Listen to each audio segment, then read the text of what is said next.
Hi guys! Nandito kami sa school. Namaga yung pa ako. Ayan, namaga. Ayan o, namaga. Kasi yung shoes ko maliit na sa akin. Kala ni mama katsa sa akin. So, kaya dito kami sa school kasi hinihintay namin si kuya.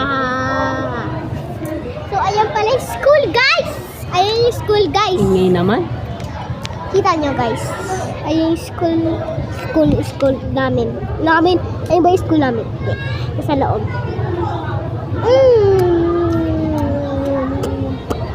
Mama! Yung school namin, mama.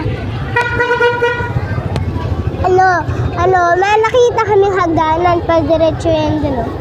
May hagdanan. Ano nga? Kita namin yung hagdanan dun, eh. Yung ganyan, yung doon sa ano.